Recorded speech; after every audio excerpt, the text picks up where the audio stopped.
सो hey guys, किसी व्यक्ति का खेत या खलिहान गेहूं का जल गया है तो आवेदन कैसे करेंगे। आपको ई डिस्ट्रिक्ट आ करके लाउड स्पीकर में जाना है और तीसरा ऑप्शन माननीय मुख्यमंत्री खेत खलिहान अग्निकांड दुर्घटना सहायता योजना हेतु आवेदन पत्र, इस पर क्लिक कर देना है।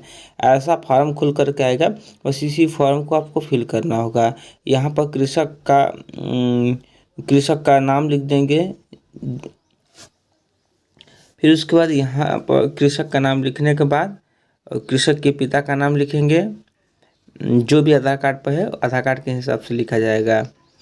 कृषक का डेट ऑफ बर्थ क्या है आधार कार्ड पर देख लेंगे, जो भी होगा यहाँ से उस व्यक्ति का डेट ऑफ बर्थ को सिलेक्ट करेंगे। तो यहाँ पर है उस व्यक्ति का डेट ऑफ बर्थ ये 16/7/1950 और भी वहाँ पर कृषक का मोबाइल नंबर, देन यहाँ पर कृषक का मोबाइल नंबर डालेंगे।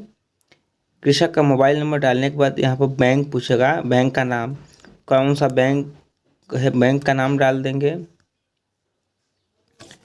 खाता संख्या यहाँ पर सबमिट किया जाएगा, जो भी खाता संख्या होगा सावधानीपूर्वक बढ़िया से देख करके यहाँ पर फिल कर देंगे। देन उसके बाद उस बैंक का IFSC कोड डालेंगे, जो भी बैंक का अकाउंट नंबर यहाँ पर फिल किए थे ऊपर, वही यहाँ पर उस बैंक का IFSC कोड फिल किया जाएगा। तो यहाँ पर BARB0ZAMABS ठीक है। फिर उसके बाद यहाँ पर उस व्यक्ति का आधार कार्ड, मतलब कि आधार कार्ड का जो नंबर होता है आधार कार्ड का नंबर यहाँ पर लिखेंगे, ठीक है। तो यहाँ पर आधार कार्ड का नंबर मैं टाइप कर देता हूँ। फिर आपको यहाँ पर नीचे आ जाना है और इसके बाद अपना ज़िला सिलेक्ट रहेगा अपने से, फिर तहसील को सिलेक्ट करना है। फिर पूछा है मंडी समिति, जहाँ भी होगा आपका सिलेक्ट कर लेंगे। फिर उत्तर प्रदेश में निवासी की अधिकतम अवधि जो भी होगा आधार कार्ड से कितना वर्ष का होगा वही डाल देंगे। फिर यहाँ से आप चाहें तो खेत खलिहान में से जो भी चीज़ होगा सिलेक्ट कर सकते हैं। अब देखिए असली टेक्निक यहीं पर है, फसल की भूमि खेत हेक्टेयर में कितना है। तो देखिए मैं यहाँ पर डाल रहा हूँ उस व्यक्ति का 0.300।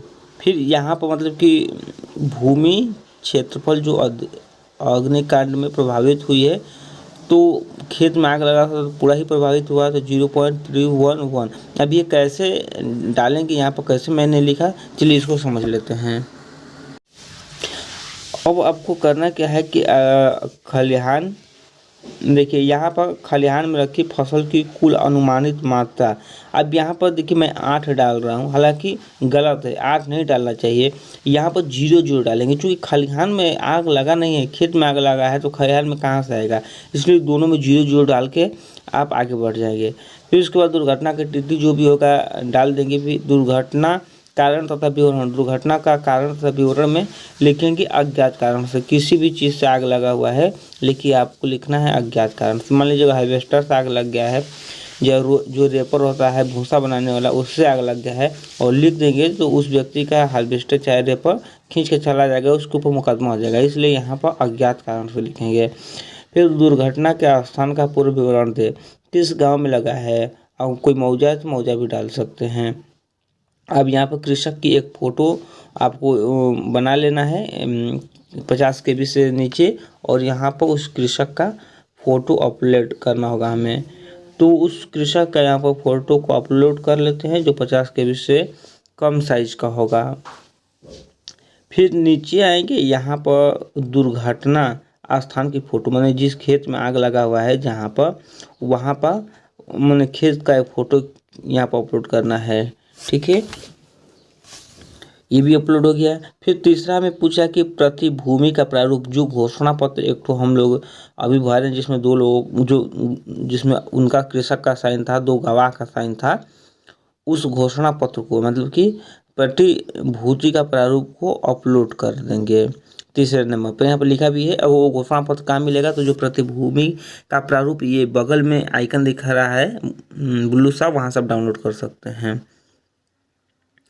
तो मैं इसको भी अपलोड कर लेते हैं, अपलोड हो रहा है, थोड़ा सा नेट स्लो रहेगा तो स्लो से अपलोड होगा, ठीक है। अगर आप चैनल को सब्सक्राइब नहीं किए तो चैनल को सब्सक्राइब कर लें। हालांकि वीडियो कम आता है, लेकिन जो भी वीडियो आता है वो फैक्ट के साथ सही वीडियो आता है।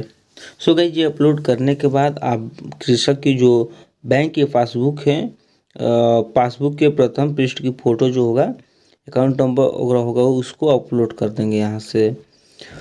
तो यहाँ से चारों डॉक्यूमेंट जैसे ही अपलोड होगा, तो अपलोड करने के बाद नीचे स्क्रॉल करके दर्ज करे पर क्लिक करेंगे तो कुछ ऐसा कृषक के विवरण खुलकर चला आएगा, यानी कि ये फॉर्म सबमिट हो गया।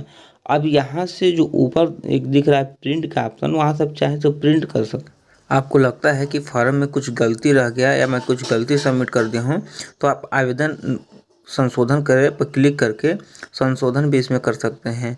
यहाँ पे अकाउंट नंबर मैं गलत डाल दिया था, तो मैं अकाउंट नंबर एडिट कर दूँगा। तो यहाँ से अकाउंट नंबर एडिट कर लेंगे, ठीक है। तो ये रहा अकाउंट नंबर, मैंने एडिट कर लिया। आपको करना क्या है कि जहाँ भी आप गलती पाएंगे वहाँ आप एडिटिंग कर लेंगे, ठीक है। एडिटिंग करने का ऑप्शन रहता है।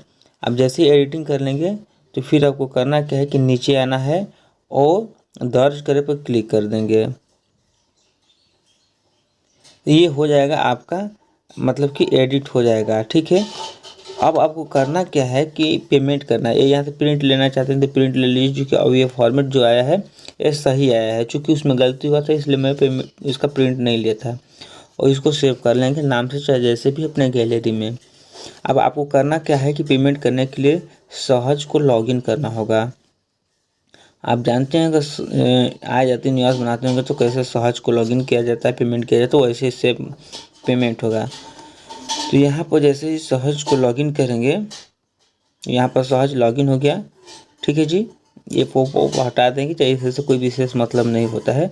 आप ई डिस्ट्रिक्ट पर चले जाएंगे और दर्ज करे पर क्लिक करेंगे। जैसे आ जाती निवास बनाते हैं ना, सेम प्रोसेस वही इसमें भी है। दर्ज करे पर क्लिक करेंगे तो ये रीडायरेक्ट होकर के सहज पर चला जाएगा। और कितने रुपये का पेमेंट कटना है आपके सामने यहाँ पर लिख करके चला आएगा। जैसे ये है 30 रुपया लिख दिया। अब आपको करना क्या है कि जो भी सहज का पिन है 4 अंक का डालेंगे। यहाँ पर जो पासवर्ड बनाए हैं सहज का, जो भी पासवर्ड है उस पासवर्ड को डालेंगे। और मोबाइल में मैंडेटरी नहीं है, आप पे पर डायरेक्ट चाहें तो क्लिक कर सकते हैं। अब यहाँ पर पे पर जैसे ही क्लिक करेंगे तो हमारा जो भी बैलेंस है 30 रुपया कट जाएगा। हालांकि 30 रुपया नहीं कटता, कुछ पैसा वापस भी चला आता है, लेकिन यहाँ पर 30 रुपया पहले कटेगा। 30 रुपया कट जाएगा, रिसिप्ट आ गया। अब ओके पर क्लिक कर देंगे, ठीक है। Proceed forward to approve authority पर क्लिक करेंगे तो ये आपके पास प्रिंट निकल के ऐसा कुछ चला आएगा। इसको आप रख लेंगे या जो भी कस्टमर हैं या आपके गांव के व्यक्ति हैं उनको दे देंगे। आवेदन संख्या से आप ये पता कर सकते हैं कि लेखपाल के पोर्टल से ये अभी अग्रेसित किया गया है या